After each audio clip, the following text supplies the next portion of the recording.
So, catching lake trout through the ice, tips and tactics, including using Navionics apps, maps, and tips to ice more fish. I'm going to talk specifically about a few of the lakes that we lake trout on that I'm very familiar with anyway, or familiar with. So Fort Peck, Flaming Gorge. Flaming Gorge is probably one of the premier lake trout fisheries, certainly in the lower 48. These just giants are caught out there every year.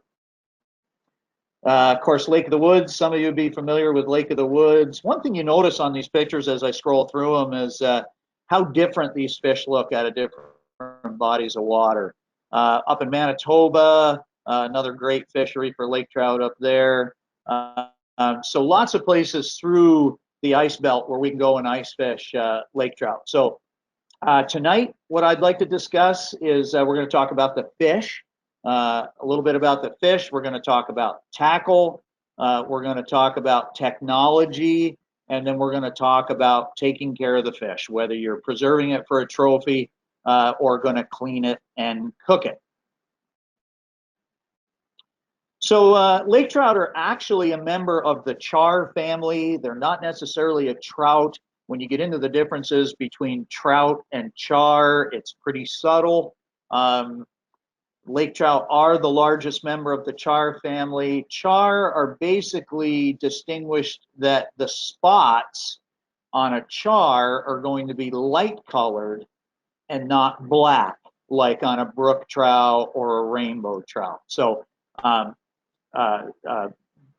brook trout, dolly varden, or bull trout, as we like to call them in Montana, lake trout. These are all members of the char family. Mike, yeah. I just want to make sure, did you click record on there's a little arrow just so this can be viewed later? There's a little button. Sorry to interrupt you, but I just wanted to make sure that it is being recorded. No problem. Let me make sure here. I can't see that on my end. Not seeing part of the dashboard. Yeah, I'm not seeing a record button on the dashboard. I know there should be a little red button. Let me go to options. Great. Yeah, it says on here, James, this session is being recorded. So perfect. Okay. Yeah, just didn't want you to do it. Yep. No, it says this session is being recorded. So yeah, thanks for that reminder. Awesome. Okay. So they need cold water. It's very, very difficult for a lake trout or most trout, but certainly lake trout, to sustain temperatures of 74 degrees for any length of time. They're native only to the northern parts of North America, principally Canada, Alaska, and to some extent the northeastern United States. But they have been widely introduced throughout the U.S., including other countries as well. They've tried to introduce lake trout with some success. And I say they're revered in some areas and reviled in others. And what I mean by that is there are some places that are very, very happy to have lake trout. And there are other places, like a lot of our waters in Montana, that are not very happy about having a non-native large predator fish. The populations are extremely susceptible to overfishing, as happened in the Great Lakes. Many native lake trout populations have been severely damaged through combined efforts of trying to stock and then over-harvesting.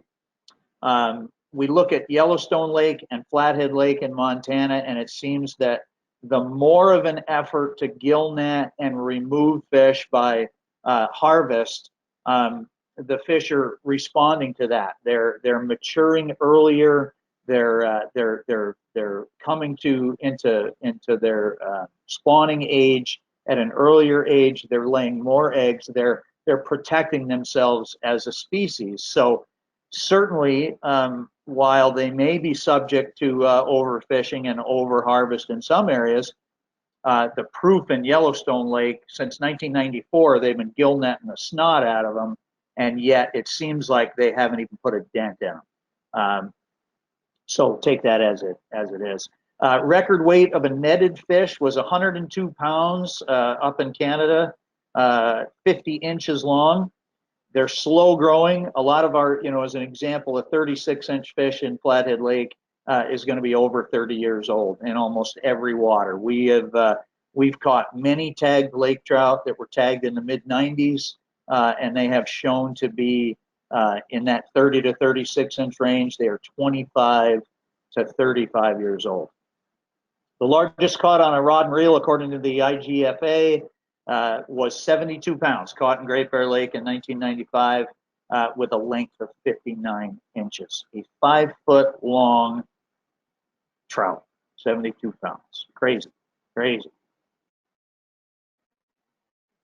So who's your daddy? I entitled this slide because as lake trout spawn, it's pretty interesting. So commonly known as Mackinaw, toad, gray trout, grease pigs, a lot of different names for them. Lake trout are broadcast spawners, and they spawn in the fall. So in Flathead Lake, October through December kind of sees most of the spawning activity. The female will spread their eggs across an area. They won't build a nest. They like softball to basketball size cobble in a fairly level area. The males will then move in and they'll spar for the right to fertilize that area. So the males grow that hooked jaw or a kite, and that helps them literally scoop other fish out of the way, push them around, establish their dominance over an area. But multiple males may end up fertilizing a certain spot of eggs. So a lot of these lake trout have real daddy issues where they don't know who their father is. Most spawning activity takes place at night. Females will then move out into deeper water and then go on the feed bag and enter the recovery period. So as we get into any questions on any of that, James, anything coming through as far as that goes? Taking my breath here as promised. So okay. Yeah, so go ahead. there's so there's no questions right now on that, but definitely if anybody does want to ask a question, I am checking it periodically, and definitely will chime in. They just got to type in, enter the chat mode, right? Definitely. If they look over there on the right-hand side, they'll see a spot, and there's been a couple people answering in the questions when we've had some other issues before. So, yep, definitely. If you have a question, look in there, and we'll bring it up to Mike. All right. So continuing on.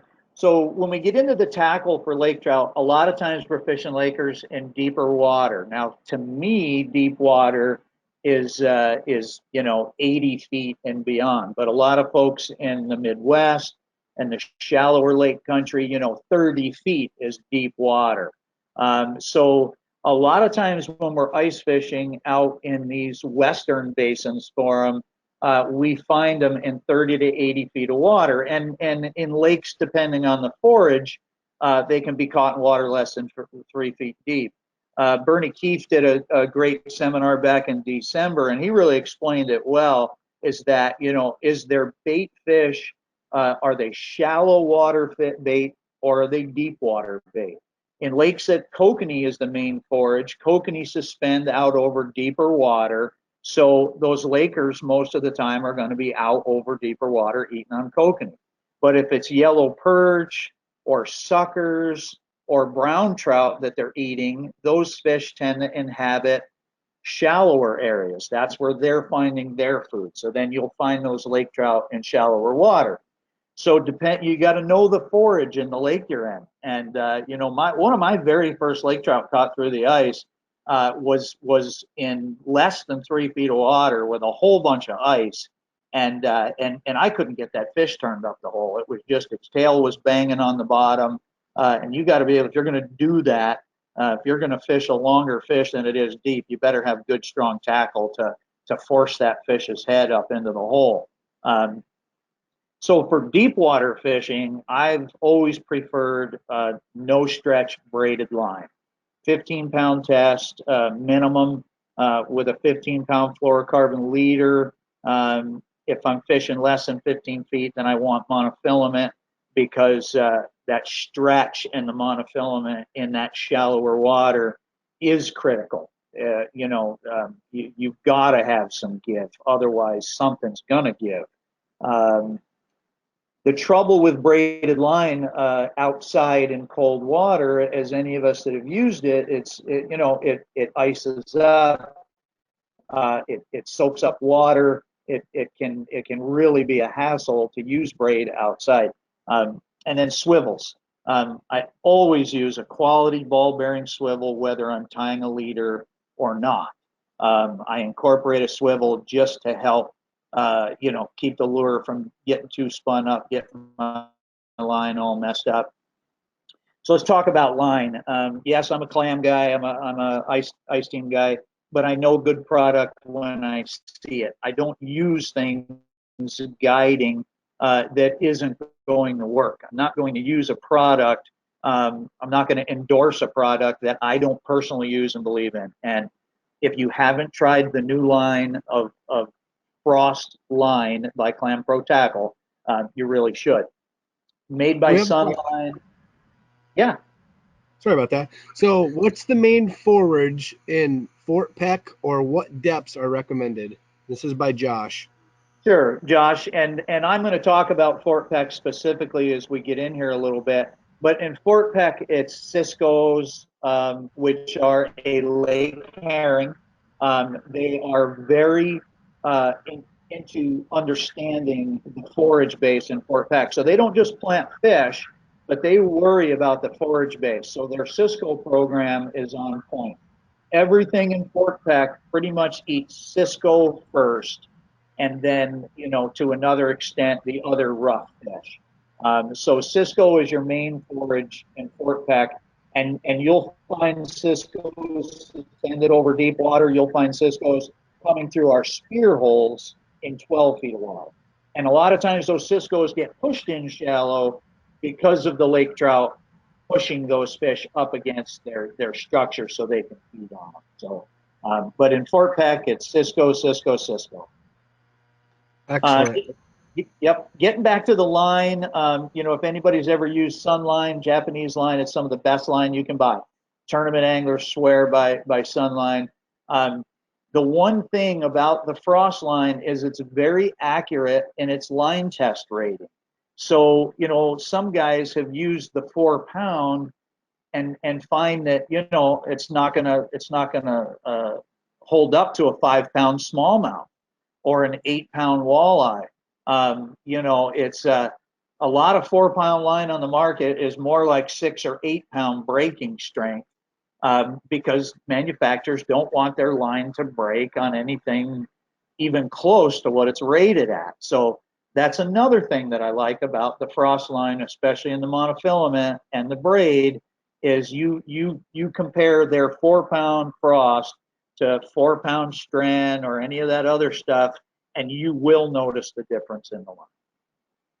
As far as the Frost braid goes, it's the smoothest, non-sticky, non-absorbent braid that I have used. If you watched any of the videos I shot, whether myself or fishing with Jason Mitchell last year on Fort Peck, we were using braided line out in 10-degree temperatures, fishing deep water, a lot of line out, opportunity to absorb a lot of water, and we had very, very little trouble with our line being sticky, where you're just fighting coming off the spool, icing up the guides, all of that stuff. The fluorocarbon, and their fluorocarbon is 8 pound max. So for leader, I'm using probably a Sunline or another P line. Really like P line for their fluorocarbon. Monofilament is the best combination of strength.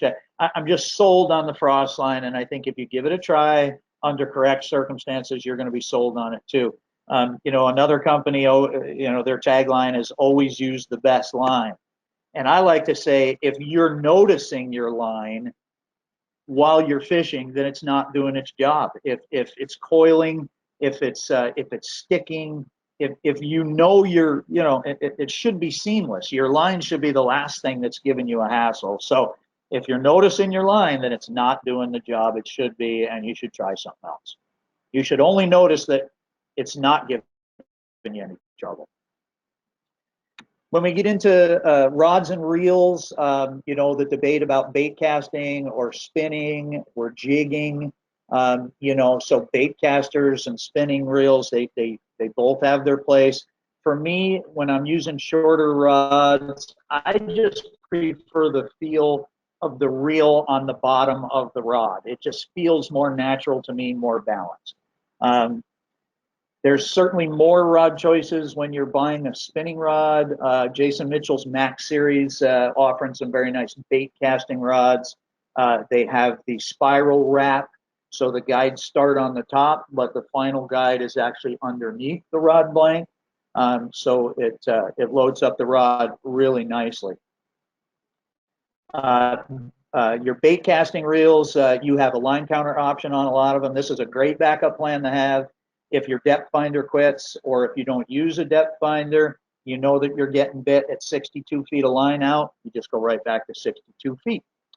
Line capacity is usually greater on the bait casting reels. Line twist is rarely an issue, especially if you're using a swivel. Like I said, I prefer the balance and feel of the reel on the bottom. I can also carry a spare spool with a different type of line. If I want to try to have a spinning reel, if I want a spool of fluorocarbon and a spool of braid, or a spool of mono, if we really get shallow, you just swap the spool out. Simple. And again, swivel, swivel, swivel. If you're experiencing line twist, one of the things one of the tricks I've used for years, just get that spool of line, soak it, or pour really hot water. Doesn't have to be boiling. In fact, I don't like it to be boiling, but I like it to be about 160-degree water. Take your spools off, soak it in hot water for 5 minutes. It's going to relax that line, not so much with braid, but certainly with monofilament. If you're getting that wicked coiling of your line. James, I used Wicked, a little throwback to my East Coast days there. Probably caught that. But that will help you when you have line coiling issues. Even if you just have to run hot water over the reel, the spool on the reel, you can that will help. And especially if you just spool up a reel, and maybe the line has been on the package of line, and you put that line on your reel and it starts coiling off, use the hot water trick. That works as well. Your rod choices, the difference is obvious between a quality rod and just a run-of-the-mill rod. Right rod makes all the difference. You got to have a solid backbone. We're driving a hook into a really bony mouth. It has to have the right tip so that as these lake trout charge up and catch you maybe slack lined or catch you at the top of your stroke, but it can't be so soft that it can't do those subtle movements that you need to impart onto your jig. So I like a faster tip, but I certainly don't like a soft noodly tip when it comes to lake trout rods. I consider on the ice, especially if I need to be in and out of a shack, a 36-inch medium to medium heavy rod for up to these 15-pound fish. And if I know I'm going to be into these bigger fish, or I'm fishing especially deep water, then I want to step up to 42 to 45-inch rod, heavy, or even extra heavy when you're targeting those really big fish. I got a question, Mike. You bet. So the question is from Eric, and the question is, what time of the day do Lakers feed in the winter? Well, Lakers will feed all day in the winter time. They're opportunists. When there's not a lot of pressure on the fish, not a lot of guys fish in a certain area, and you find a good area, you're going to find fish that are willing to feed most of the day, mostly because they just can't help themselves. Open water, we like to think of those prime times, early morning. Open water on Flathead Lake, we have daylight starting to show up at 4 in the morning in the middle of the summer. So those Lakers go into feeding mode even before then. and we'll feed heavily throughout the morning, take a break midday, and then start feeding again at night. Under the cover of ice and snow and that darker, it's dark pretty much. The light level doesn't change a whole lot, especially when you got a lot of snow on the ice. But what I've found is the Lakers are going to be active as long as there's food to chase. So if your forage base is hides all night, then probably you're not going to catch many Lakers at night, and vice versa. So hope that answers that question. But certainly they will feed all day. When you look at some of the videos we've shot, it's bright overhead sunlight, and we're packing them. So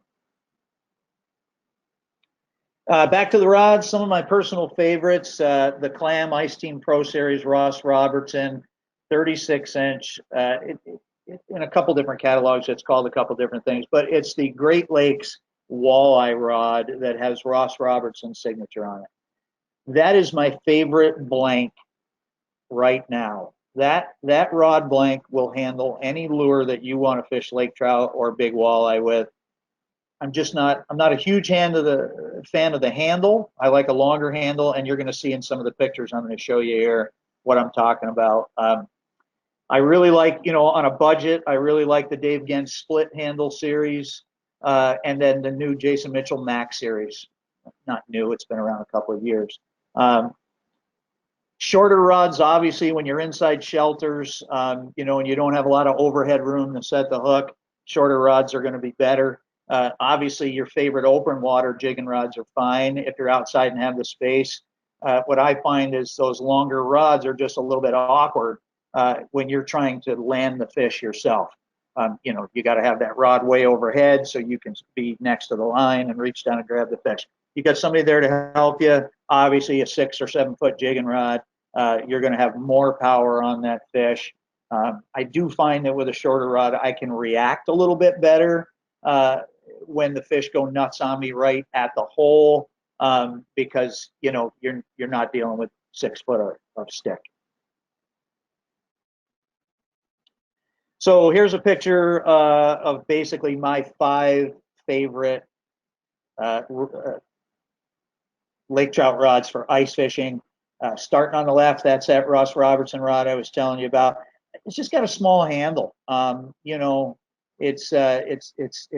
But that blank, man, for the money, for a $55 rod retail, that is, as far as I'm concerned, that blank and those guides and the way they built that rod is that's a $100 rod right there. I just like to see a little better handle on it. Next to the right, that's the Dave Genz Split Series. Again, a very moderately priced rod, but I really like that rod. It's got the split handle that a lot of people like. I like to hold pencil grip, so that's not too bad. But once you're fighting the fish, those longer handles as we moved to the right help. The middle rod, that's one of the casting rods that Jason Mitchell, his Max Series rod. That's the 36-inch heavy. And then next to that is the 40-inch medium heavy spinning, and there's even a 45-inch to go along with it. And then that far one on the right, that's the hot rod that Eric Hadia designed. And those guys use a lot of jaw jackers and automatic fishermen, so that longer handle really helps for that. But when you just can't beat a long cork handle when you're fighting large fish. So moving into lures and bait. Any other questions on rods, guys, gals? Plenty of time at the end for questions. So the one question I get, and some of you on here may have asked me this, what is your #1 lake trout lure? And pretty much anytime my answer is going to be, if I've only got one, I'm going to take a 4-inch white tube on probably a 1/2 to a 3/4 ounce torpedo jig that's got at least a 2/0 hook. If we're going to put some cut bait on there, we want a decent size hook. It's got to be a heavy hook. Again, you're punching heavy bait. And that can be that can be tricky. Um, a lot of guys rig up tubes on a plain hook or maybe a worm hook, and then you don't have any real substance to the tube. So when I talk about a torpedo jig, and I apologize for not having a picture of one to show you, but most of you know what I'm talking about. It's got a pretty good hunk of lead. It's going to have the tie point coming out of the top of it, and then it's going to have the hook shank coming out of it. Um, you need to carefully slide that tube over the jig, not tearing it, so that you get the line tie sticking up out of it. A ball head jig is usable. You just tend to get a real mushy jig with not a lot of body to it. And what's really nice about the torpedo jigs, um, then you can squirt good heavy scent into the tube itself. So that's my favorite right there. Um, but in a lot of instances, a tube jig, it doesn't give you the flash and the flutter that a good spoon will. So, it's a real toss up for me. Am I going to take, if you only give me one lure, am I going to take a tube jig? Am I going to take a spoon? I would have, my nod goes to the tube jig because you can catch damn near anything on a tube jig. You can insert scent into it. You can put a good piece of cut bait on it without fouling up the action. When it comes to spoons, last year started using when that super leech flutter spoon came out in 1/2 and 5/8 ounce. That's going to be my spoon of choice. The feathered treble, it's a good hook. It's got a heavy split ring. And you just watch when you drop that heavy spoon on a slack line and watch it on your fish finder, you see the difference. How that is a slow falling spoon for its weight. So dropping it on a slack line, you can really slow the drop down. If you keep just a little bit of tension on that line, you can make it drop a little faster. After those two choices, man, the sky's the limit. Depth, water clarity, what they're eating, that all plays a key. Always have some cut bait with you to add a small strip. Keep the skin on, go through the meat first, and then out the skin. That's going to keep that cut bait on there a lot longer. Sucker meat, pike minnow, other hard skinned fish that are legal to use in your area. I don't talk a lot about live bait for lake trout because I rarely get to use live bait for lake trout. It's certainly, if you're tip up fishing or dead stick fishing, obviously live bait is a great choice. But I want to jig lake trout. I want them to chase it 30 feet up and watch it on my fish finder. I want to play keep away with them. When they get to it, I want to slack line drop it, make it turn around and chase it. When you get on aggressive lake trout and have a heavy jig, a heavy lure, you can do that. And that is more fun to me than just watching a minnow on a dead stick. And yeah, you can jig minnows, but I've just haven't had the success jigging a live minnow as I have aggressively jigging a tube bait or a big flutter spoon. So tubes from 3 up to 6 inches or larger, to me, perfect lake trout bait. In some of these places, these guys are jigging giant Bondi baits, big 6 and 7 inch tubes. But to me, a 4 inch tube, if you're targeting those giant fish, 25 and 30 pound fish, they're probably not going to eat a 4 inch tube. If your goal is the biggest fish in the lake, then you got to give them something huge.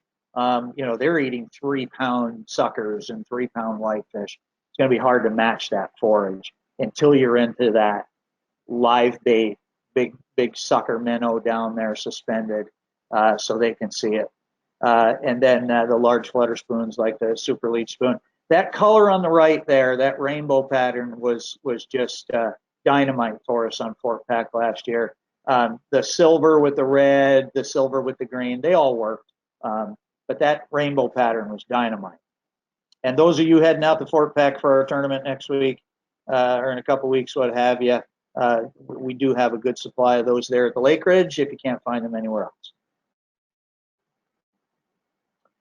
So open it up for questions for jigs or rods and reels before we move into the next phase of this. Okay, give me 1 second to take a look. All right, so here's the first question. How long do you suggest the fluorocarbon leaders to be? This is by Matt. Yeah, a foot is plenty. Maybe 2 feet gives you a little bit of room. If you get it kinked up, knotted up from a fish, you can cut off 6 inches and still have plenty. To me, 12 inches just gives me room to tie knots and have a little bit of room to spare. Um, you know, we fish really, really clear water, Matt. So the more fluorocarbon leader you have so they don't see that line. I don't think you can have too much, but I wouldn't have much more than 3 feet of it. And Okay. use a swivel to attach it to your main line. Next question. This is from Andrew. Could you just touch on your jigging cadence and how they differ between tube jig and spoon, please? Yeah, man, that's a great question. The fish tell me how they want it. On the tube jig, a slack line drop really doesn't matter. Versus, well, I mean, if you're just slack lining it, it's going to drop down. Versus tight line dropping it, where you can kind of drop and stop, drop and stop, drop and pull it up a little bit. So obviously on your tight line drop, you have more control over the jig. But that slack line drop with a good flutter spoon, man, that's hard to beat. So, but certainly the fish are going to tell you what they want. If it's just a lift drop, versus a couple of really big rips up and a pause. But honestly, I don't know if there's a wrong way to do it, except the fish doesn't want to close the deal. If they're coming in and looking and not biting, then you got to change it up. If they're just coming in and crushing it, just keep doing what you're doing. Okay, next question. This is from Josh. Do you find chumming effective? I will only chum when we're just not finding fish. If you're fishing Lakers on the bottom, then chumming where legal can certainly help. But it can also hurt you. If they're just coming in and taking the easy meal, plucking chum off the bottom, then maybe not so much. Now I know the guys up in Canada, the guys up in Manitoba, they do believe in chumming, but I think those guys are fishing some shallower water than we are, and they're trying to hold a fish in a certain area. Out on Fort Peck, those fish are always moving because they're chasing those schools of Cisco. And I'm not sure that we stay in any one area long enough for chum to matter. So I know that's kind of a political answer. Yeah, maybe, possibly. What was the question? But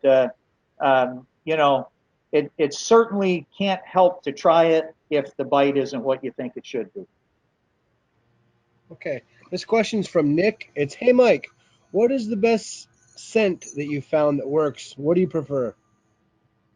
Well, believe it or not, of all these commercial scents and everything, there's a scent that's made by Procure that's called carp spit, and it's probably the most versatile scent I've found. I've caught everything from kokanee to lake trout on it. But anything that's going to have that anise bait, that anise base licorice smell is going to be good. The bait oils can really be good too. Don't be afraid to experiment with different types. I mean, they make trout scents and they make different, bloodworm, everything. But I stay with the basic. But that carp spit, if you can find it, Procure makes it. It's just amazing. It's thick, it's gooey. You don't need a lot. But if you're filling tubes with scent, then the oils tend to be a little better. And man, I know there's one that I would tell you if I could remember it. I'm just kind of having a senior moment right now, but I'll certainly follow up with this on my Facebook page. If you go to my personal page, Mike Howe, I will follow up to some of these questions tonight that I'm not able to answer. Okay, so that's it for right now, Mike.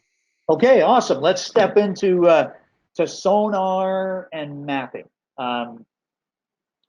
And in my view, until 3, 4, 5 years ago, um, we had great fish finders and we had pretty good GPS units.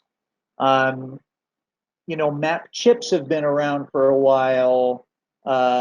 Certainly, Navionics has. I remember when the first chip for Flathead Lake came out. I believe Navionics surveyed Flathead Lake around 2006 and gave us a high definition map of Flathead Lake, and I put that in my fish finder in 2008, I believe. And one of the first thoughts was, that's why I lost all that gear there and there and there. So we've had good chips for going on 15 years, I would say. We came a little late to the party. But up until quite a while ago, you had your fish finder and you had your mapping, whether it was a handheld GPS or you brought your GPS unit off the boat, put it on put it on a Gens box or put it on your four-wheeler. It was two separate things. Digital fish finders, up until 4 or 5 years ago, just were a pain on the ice. Super cold weather. The battery didn't last long. The batteries died quick. The screen was laggy. And to this day, I'm still not a huge fan of the digital fish finders. And a lot of guys know me. They know I've tried a lot of the different brands. For me, in the winter, on the ice, in any condition, it's really tough to beat a mechanical flasher. Whether your favorite is a Vexilar or a Markham, But lately, the last 5 years or so, several companies have stepped up their game. So you have a great combination digital fish finder and mapping unit. If digital is your thing, then you only need one unit. For me, I'm still using my Vexilar on the ice, and I'm using a digital mapping unit. And we've got some lakes in Montana where you have to have the Navionics chip, and unfortunately, on Fort Peck, we have to have the Lake Master chip. The Navionics chip just hasn't. It's not there. I mean, it's no secret. They just haven't mapped it. I know it's coming, and maybe it already is. So anyway, now you have the option of doing. You can have both. But I have a Garmin machine, I have a Humminbird machine, and I have a Lowrance machine. And based on where I'm going and what map I have to use, I have to pick which unit I'm using. But I'm just kind of a junkie that way. Um, Ask my wife; she'll tell you I spend too much money on this stuff. But hey, I'm trying to make the best and the most of my time. Before we had the digital stuff, paper maps, we got on a lake, and there's still some great paper maps out there, but still, it's not going to walk you to the spot like a map chip or the Navionics app on our smartphones will. Like I said, the newer digital units combine sonar and mapping, and they're a lot more ice friendly now than they used to be. A lot of these newer units are coming with just incredible base mapping, and then you get chips that enhance that, and now custom mapping is becoming all the rage as well. The sonar technology continues to advance. The Panoptics. We got Lowrance coming out with new stuff. Every day this stuff just keeps getting better and better and better. and you know, then you get into just your app on your phone, the Navionics app on your phone, and we're going to get into some tips about that here in just a little bit. But you know, this mapping technology just allows you to walk right into any fish's living room. Um, Good maps, you know, like I said, nothing's going to beat the map you make yourself. So you got a good base map, you enhance it with a map chip, and then with the Navionics, and then you know you get into the sonar chart live and those types where you can make your map better in your boat. You can key in on an area, record your mapping right there, overlay that existing map, or create a map for a lake that doesn't have one, save the data, bring it onto the ice with you. It's just unbelievable. You can sit in your easy chair, pick your spots, transfer it to your, transfer it to your unit, go drill a hole and drop in on an ounce, just like the neighbors you don't like. It's that easy. And then with your sonar, you're going to know immediately if there's any fish around, and if they are there, why are they there? What's the structure? What's the layout? You know, on most lakes, if you find fish hanging on certain structure, find identical structure, and you're going to find those fish in that other area. Um, you know, watching lake trout on sonar beats Angry Birds any day, or whatever the current fad video game is. I don't know. Mike, As I mentioned, yeah, so I just wanted to touch base. You were talking about Fort Peck with the mapping and stuff. So yeah. while I was here, I just pulled up Fort Peck and downloaded the map. You got 1 foot contours, crazy contours on your Navionics app. So Yes, on um, the app. Yep, yep. so one thing I wanted to let you know is if you're running a chip that possibly is out of date. So when is the last time you yourself have updated a Navionics chip that is going in either your unit or such and or so be it? Well, I use, you know, I'm using my phone 99% of the times now, James, just because of Okay. what you mentioned, the So current constant updating. okay, so if you are using your phone, there's a possibility why you might not be seeing the sonar charts on there. Is so anybody that does have the Navionics mobile app on their smartphone, whether it be an Android or an iOS system, when you pull up that screen on the bottom left-hand corner, you're going to see two things. You're going to see a little compass that if you tap will bring you right to the area that you're at, and that's how you find out where you're at. Above that, there's going to be a little circle with three like half circles going down. Looks like a sounder. If you click on that sounder, it's going to bring up a screen that shows you government charts, Navionics, and sonar charts.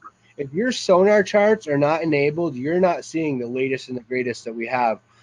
So that's Yeah, something that you definitely want to make sure, no matter what lake you're on, you always want to pull up that little sounder, click on that, and make sure you're on sonar charts, because what sonar charts are every day when I go out, every day if Mike goes out, so be it. Any person that goes out, or us in general as Navionics going out mapping a lake, this is where the sonar charts are uploaded and give you the best mapping down to your 1 foot contours. So that's something when you head back out to Fort Peck, Mike, instead of having to take and use those other units or use that other mapping card, you can have the latest and greatest just by clicking on that on your smartphone.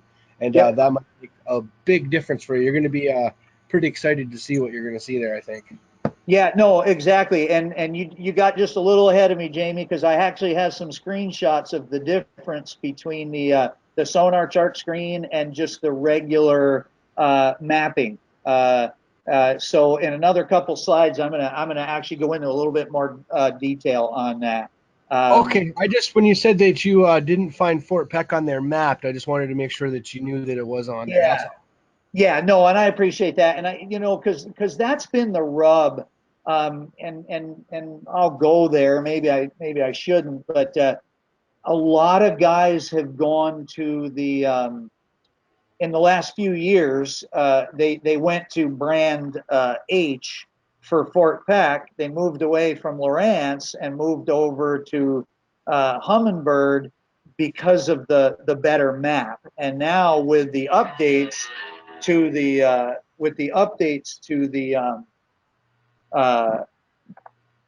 sorry, I got distracted there. With the updates to the Navionics chips, the new chips, and then the new base maps that are coming with the units, it's definitely it's getting better all the time for sure. So, but I've got some cool screenshots to bring up here in a little bit. As I was saying earlier, a properly set up VexLR or flasher, that's still my favorite tool for jigging lake trout. Digital to me, and I do like digital graphs for certain fishing styles, and lake trout's a good example where you get to see a little bit of that scrolling history and see how those fish react to your jigging cadence changes versus just seeing a line on a flasher. But being old school, sometimes it's hard to teach. And I use all this stuff. I have it. It's just, to me, once I'm on those fish and they're doing what I want them to do, it's really hard for me to use anything other than my VexLR. And this may change because I've got an Echo map with the live view, and I'm going to be using that out on Fort Peck here in a little bit. Before you know it, I'm going to have 5 units out on the ice with me and just look like a gaming geek with all the TVs surrounding them and forget about what I'm doing out there. But of all the digital sonars I've used, I still, man, I love my FLX28 when I'm jigging big baits for big fish, especially in cold water. Digital sonars, the battery life. But now we got lithium batteries, and that's kind of taken the battery life issue out of the equation. But I know a lot of this stuff I'm talking about. Some of you guys are shaking your heads and going, yeah, I hear what he's talking about. And others are probably going, geez, that guy needs to get with the program. And on my my VexLR, just for you guys that use them, I prefer to use the manual depth setting whenever I can versus auto. I prefer normal mode. I don't use bottom zoom. Auto zoom unless I'm really fishing them down in the mud. And then obviously the lowest gain I can get away with. And then I always assume that a fish is ready to crush my bait. I was just working on a video tonight, and I'm going to have this up on my YouTube channel here probably by tomorrow. And it's a lesson that I learned again, but it proved the point in fishing with the Panoptics next to the VexLR, and I learned when you're looking at a 4-foot angle versus a 1.5-foot angle on 11 feet of water, how often there's fish that you don't see until they're bang right on the deal. All of a sudden they're there, and maybe you were sleeping. So if you're fishing and you're putting the time in, and it's important to you to catch a fish, as it should be, you should always assume that there is a fish right next to your bait, looking at your bait, because it could be 3 inches away and you don't see it on your sonar based on the size of your cone angle. So it's real easy when you're not marking fish to just assume that there's not fish in the area. But if you've got the rod in your hand and a lure in the water, you should always be ready. Man, I've seen a lot of friend requests coming in. Guys are chasing me down on Facebook. Always assume there's a fish ready to crush your bait. That's what the tournament guys do.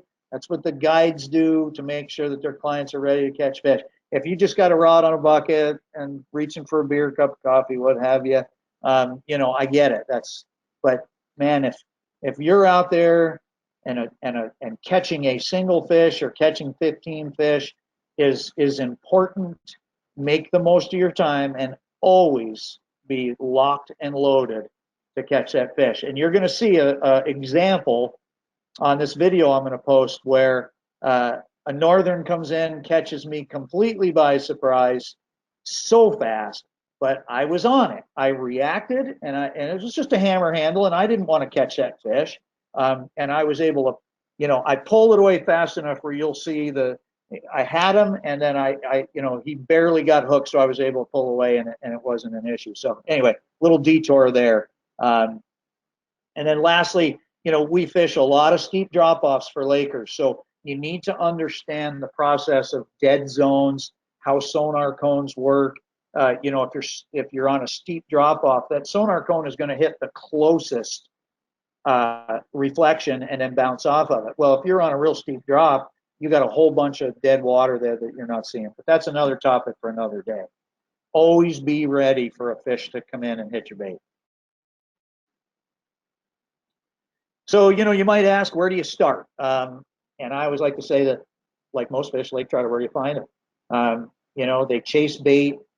You never know where they're going to end up. I mean, that being said, they always have a home base. But you never know where chasing bait's going to take you. Like I said earlier, if they're chasing suckers will go right to the edge, right into the shallows where there's really no more water. They'll run right into where the ice meets the shoreline to try and get away from a fish that they probably know isn't going to fit in there. So you never know where you're going to find Lakers. In most lakes, you're going to find them on or adjacent to the most prominent structure in the lake, not far from it. Reefs and ridges, humps and saddles when they're feeding, and adjacent flats when they're resting. And I'm going to show you some examples of that. The bigger females can usually be found on the flats, especially during ice season when they're post-spawn and recovering, especially if there's easy prey around, whitefish, perch, suckers, that sort of thing. Those more aggressive males are going to be up and feeding on structure. They're going to push bait fish up against bluffs. The steeper the better, and then they'll roam and just pick off the bait as they can. A great place to start when you're looking within those steep break lines is to find those little wide spots within the steep breaks. And if you don't have a lot of structure, but you have a lake that has lake trout, a lot of times they're going to push that bait right up under the jagged bottom of the ice, especially if they're chasing schooling pelagic fish like kokanee or other salmon. Those fish that are up high will use the bottom of the ice to get away from them. So when you're jigging, a lot of times you drop down 30 feet and those fish are right under the ice. They're never going to know you're there. So, if you're not seeing fish and you're on lakes that have a lot of kokanee and you have the opportunity of a camera, drop that camera down and look up under the ice and see if you might be quite surprised that you see a lot of bait fish hiding up under the ice when you think they should be down on structure. And then a reminder on all charts, topographic maps, the closer the contour lines are drawn together, especially on these 1 foot maps, then the steeper the bluff area that you're looking at. So some examples here. And I apologize. James, are you seeing my cursor? Yes, I can. So when there's a pause when you ask me questions, because I gotta unmute myself, so that way you don't hear background noise. But yes, we can see your cursor. Your cursor is right in about the middle bottom of that. Looks like your basin. Yep. Okay. Good. Hump actually.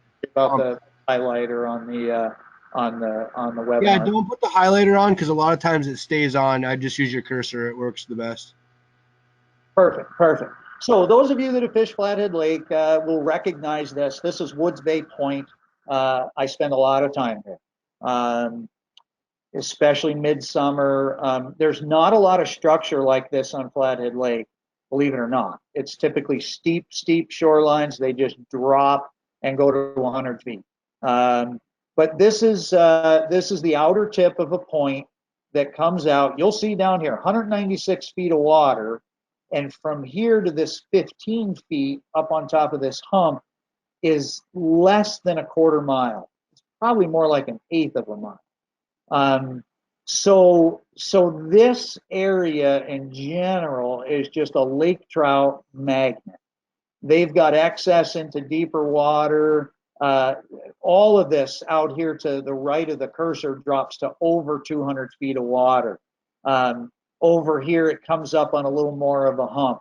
But just as an example, of a wide spot among tighter contours is this right here. And we can go out there and jig up lake trout. We can jig up Lake Superior whitefish. If you have got the good map charts, you can troll right across that. But notice how steep it is everywhere else here. And then we've got this wide spot. Same right here. This is a classic example of an area where some resting fish can come out here and kind of belly down and take it easy, but they've got all of these pinch points in here where they can push bait and corral bait in here. Another good example here is a wide spot on a canyon that comes out of deeper water, widens out, and then pinches down and comes up onto this structure. We will catch lake trout in midsummer that have wandered up here into this 15 or 16 feet of water. It's amazing. Another great piece of structure. This is what I call a secondary point or secondary structure off of the main one. This great little bar that comes out here. And then, you know, you've got some resting spots here. Big, sharp canyon that comes up through here. So this is a great example, and this is the regular Navionics chart. I took this right off the website, the view chart section. Going to get to Fort Peck. Now this is the standard Navionics setting, and this is the shaft house area. Those of you that are familiar with Fort Peck, this is right out in front of the shaft houses. This is where Jason Mitchell and I filmed that show last year. Great example of real shallow water, great walleye and northern stuff here. Another wide spot as you come up onto the point here, and then look at this saddle area. That kind of, whoops, got to back up. This is the sonar chart setting that James was talking about. But a great saddle here, and then it starts coming up again out here. We did really good along this structure right here. But you know, you got deeper water. Those Cisco's will get pushed up in here. I mean, pick a dozen spots, drop waypoints, go out and fish those spots. You're gonna find fish. I don't care what lake you're on, but utilize this technology. A great spot right here where this depth is carried out into a wide spot, and those fish will move up using these obvious canyon areas. I mean, this 1 foot contour, when you look, I mean, this almost looks 3D. You know, this mapping is so good that, you know, this isn't 3D setting. This is just pulled right off of the web page. So the next slide I'm going to look at is the difference between standard Navionics setting and then what James said in the sonar chart setting. So the difference between the saddle over here, look at the difference with the 1 foot contours and how much sharper you can, you know, cut down into it. I'm going to kind of click back and forth here. So just looking at this area here versus this area here.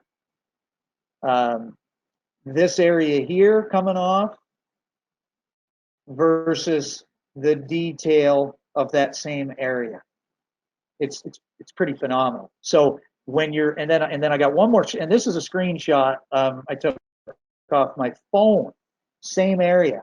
Now, this is using in the Navionics app of going in and being able to color your depths, setting your depth changes. And James, I bet you can explain. Well, we'll do this when we get all done. Explain. We'll have an opportunity for you guys that haven't figured out on your mobile app how to go in and make. I have 4 different depth ranges here highlighted. I have out to 10 feet, and then I have 10 to 20 feet, and then I have 20 to 50 feet and beyond. So on this mobile app, being able to go in and do this, and just whatever lake you're on, if 12 to 14 feet is where you're fishing, you can highlight 12 to 14 feet in the color of your choice, and not waste any time punching holes in any other depth. And I'm sure there's plenty of questions after that. So I'm going to go ahead and pause right there, and I'll be happy to go back a couple of slides if anybody needs for me to bring something up. So there actually is no questions as of now, but if you did want me to talk about the depth shading feature, I could do that while you still have the slide up. Yeah, let's do that. I had some notes, James, to explain the process to do that, and I just can't seem to find them. Okay.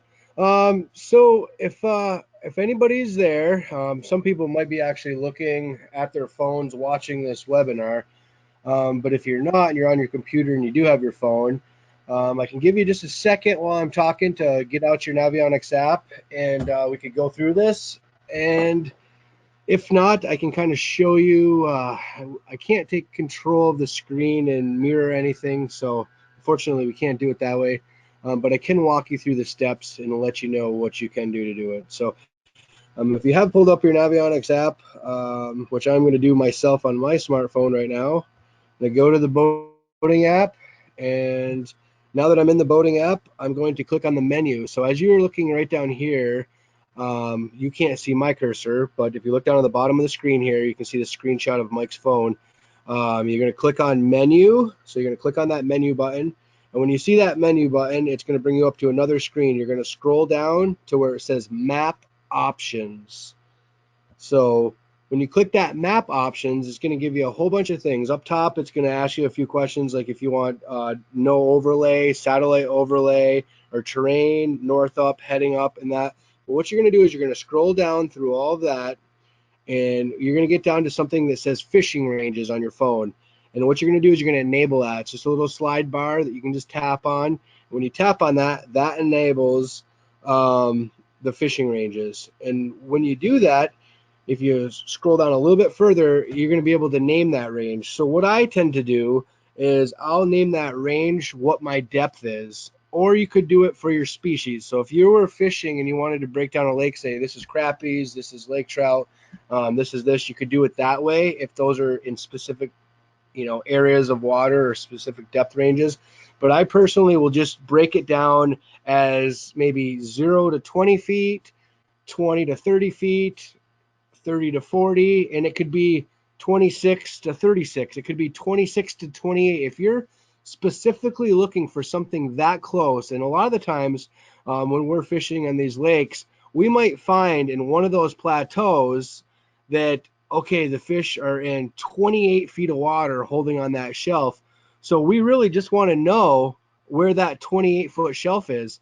And a lot of the times, I'm sure Mike can attest to this, is if you find fish in one part of the lake in a certain depth of water, odds are in the other parts of the lakes, that is the same area that you're going to find these other fish. They just happen to be feeding in that same area.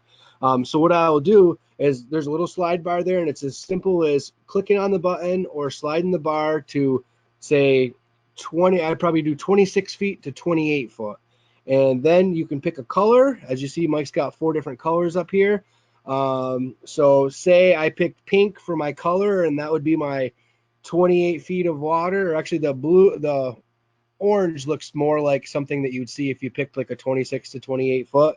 And as you click on that, it would highlight it down the map. So now I would know by looking at Mike's map here that if I'm looking for that shelf, that anywhere along, if you follow that, is going to be that depth range. So you can see that it's going to show you, when you click the little sounder on the bottom left, it's going to show you where you are on that lake. You can go right to those contours, and you can rule out all those other depths of water, and you can just focus on that. So it's a very good tool that you can have, and I'm sure you could either hit Mike up or hit myself up on our Facebook pages, our personals. Mine's James Valatica, and Mike's Mike Howe, and we'd be glad to help you out with any more questions that you want to do there.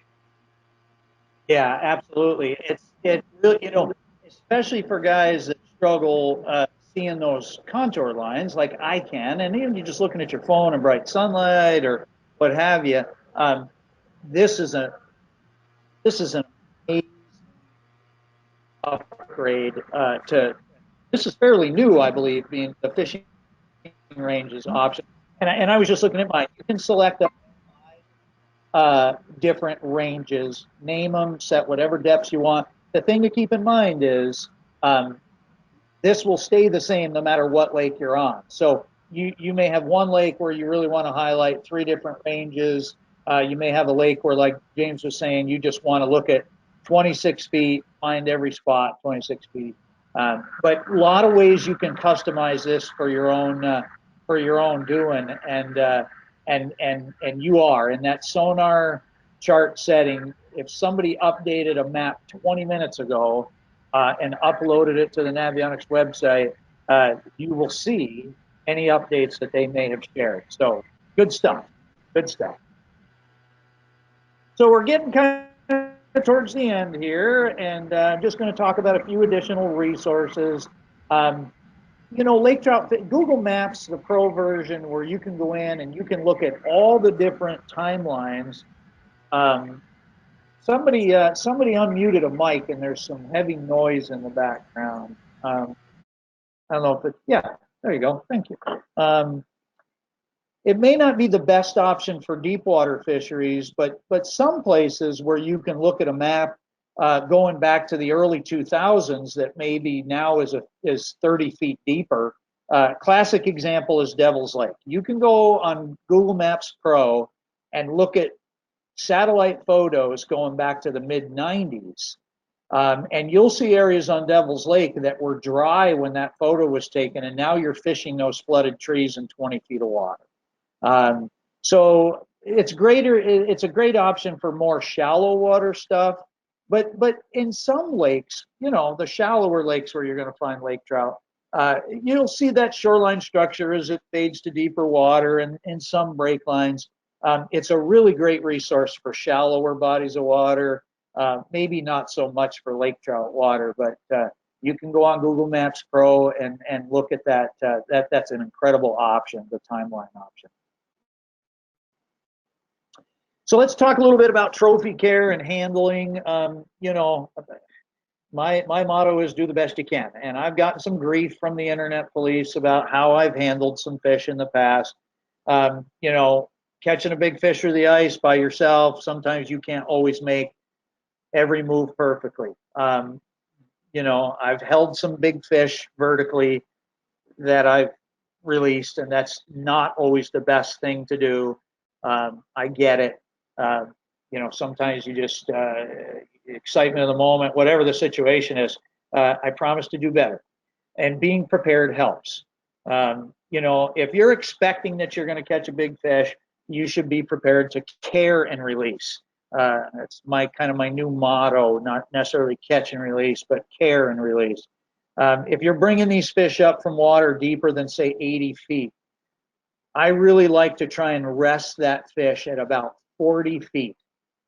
Open water, we have to do this all the time. We're bringing lake trout up from 180 feet, 200 feet, even 100 feet, and they quit fighting on you. Usually that means they're bloated, their air bladder is swollen up, they can't breathe, their insides are being crushed by that swim bladder. So if you can at all do it, if it just quits fighting, try to rest that fish around 40 to 50 feet. That's a strong barometric pressure change at that depth, and give them a minute or so, and they will burp, and you'll know it because they're going to start fighting like crazy again. It's when they get bloated up, it's like coming in at the end of a strong sprint, and a guy like James puts you in a bear hug, and you just can't breathe.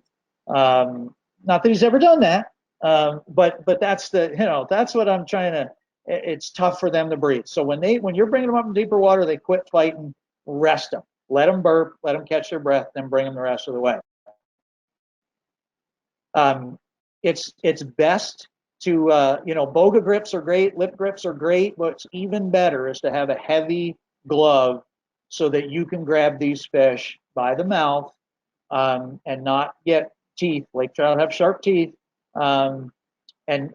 Just grab them by the mouth, slide them up onto the ice, and then lay the fish on its side as soon as you can. Try not to have the area be lots of sharp ice shards and everything. Have, to the best of your ability, have that area prepared. Bring that fish out of the hole, lay it on its side until you can support it horizontally. Support the fish's belly, hold horizontally for photos. Do the best you can. Try not to expose it to super cold air. If the eyes and the fins start freezing, it's probably too late to release that fish. Have pliers to remove the hook, have your measuring tape or device, have your glove. I have what I call a trophy kit. And I explained that kit in one of my YouTube videos, just a little shoulder bag that I started carrying last year. I used to have all of this stuff in a bucket. Then I'd have to grab the bucket and go from hole to hole. Just a small bag that I sling over my shoulder, hardly know it's there. I've got all of this stuff in it. I might have a bottle of water, a snack bar, your chew, whatever, but have your tools to care for these big fish handy. I also keep a vent tool, a fizz tool for extreme circumstances. If I can't get that fish to burp and vent, I will use a vent tool. I'm not going to get into how you use it. There's plenty of videos that show you how to fizz fish. It's an extreme action. There's people that'll tell you that the fish will die. There's people tell you that, like myself, that have done this on many, many fish. They do it in the ocean all the time. If you do it right, you don't even get a drop of blood. You can vent that air bladder so that fish will start pumping its gills and breathing again and release it. What I can tell you is that fish has a lot better chance releasing it by doing this than it does by not doing it. So your mileage may vary, but I believe if done right, venting or fizzing a fish gives that fish a better chance than just throwing it in the cooler or hoping for the best.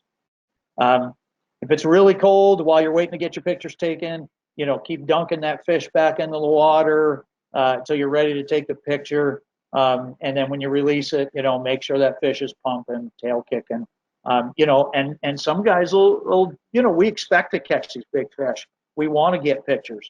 We'll make a live well on the ice, drill a few holes, make a 40-inch live well that you can put a lake trout in and get it revived while it's horizontal. Hold it upright. Fighting these big fish, it takes a lot out of these fish. So doing that, having a live well ready, keeping the fish wet, helping it revive, take your pictures, make sure it's good to go when you release it. Just make sure you mark that area carefully before you leave and while you're there, so nobody doesn't back up and step in it. That can be dangerous. Keeping and cooking. 2 to 8 pound lake trout can make excellent table fare depending on where you live and what those fish are eating. In Flathead Lake, man, our red meated mysis eating fish are phenomenal on the grill, no matter how you cook them. My favorite way is just cooking them skin down on the grill, plain with minimal seasoning. Cindy has a great marinade that she has developed over the years.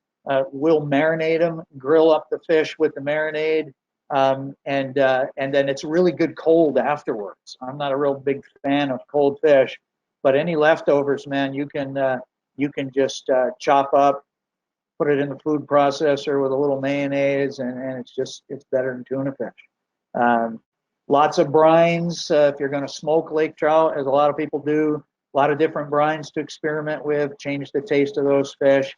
And what I recently discovered is, especially, sometimes we kill a bigger fish. It happens. It just gets to the boat. It's dead. Can't revive it. Well, we're going to try and do everything we can to salvage that fish.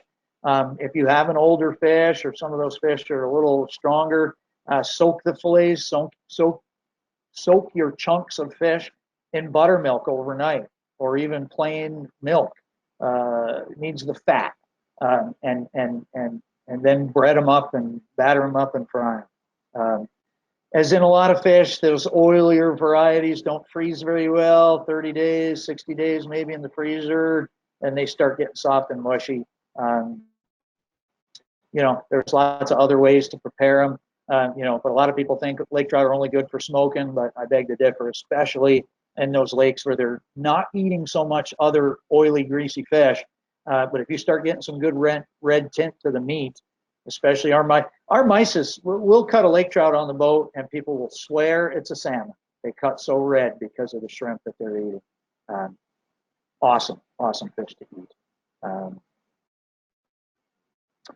So we'll open it up to some last questions here, but I just want to say in closing that lake trout, ultimate ice fishing adventure. Hard fighting, aggressive, eager biters that live in really spectacular places. Your gear will be tested and you should go through it every night. Retie knots, sharpen or replace hooks, look at your rods and reels. If they got iced up and really wet, take them apart, dry them out with a hair dryer, spray them down with WD-40.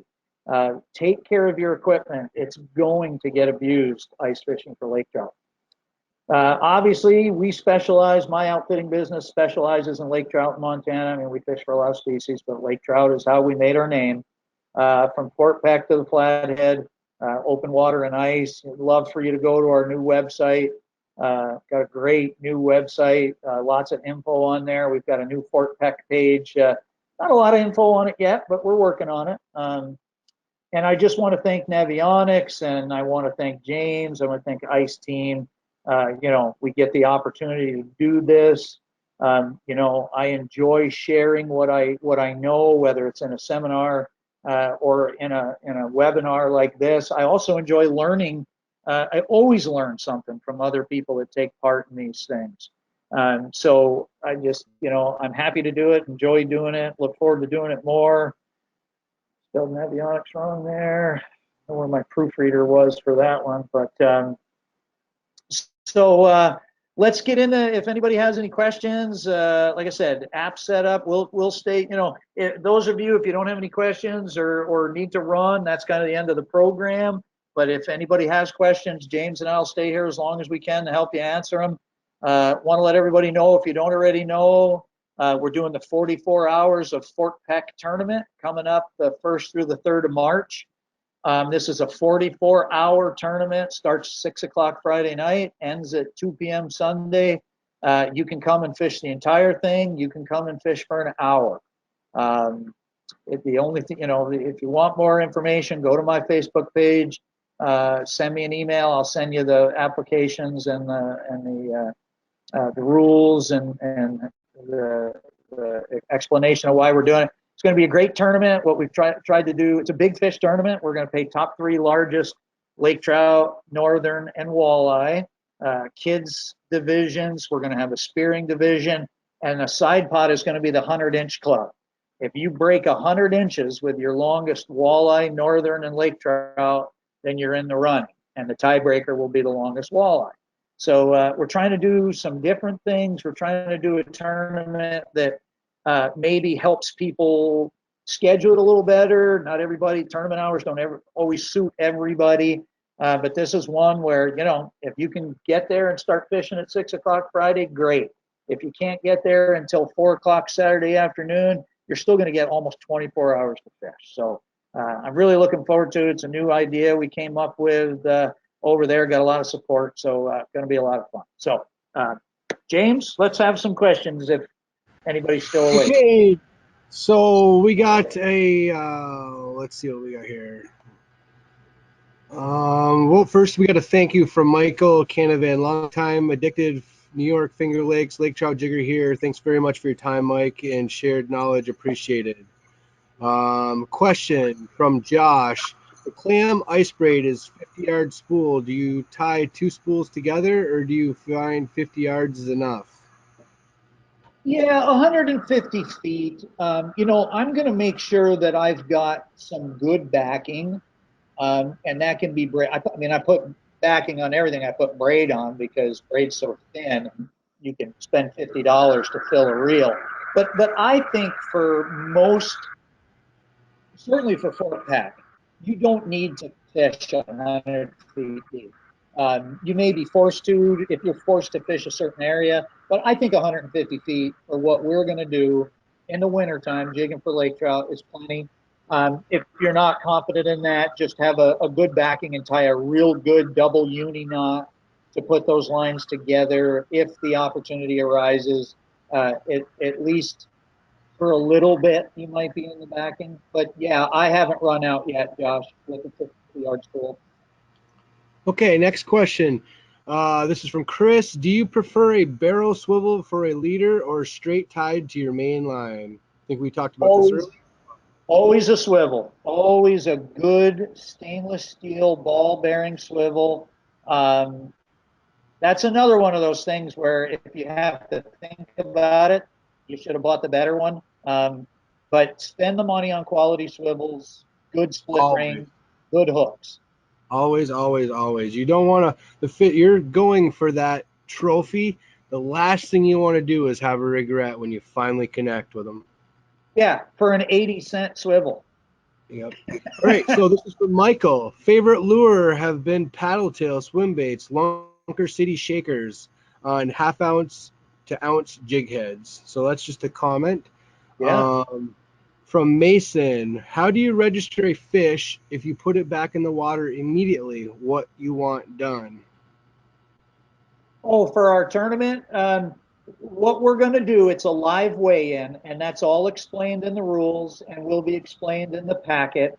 You know, we will, and I don't want to bore everybody about this specific tournament, but Mason, we're going to answer all of those questions. That'll be included in more information as it comes out.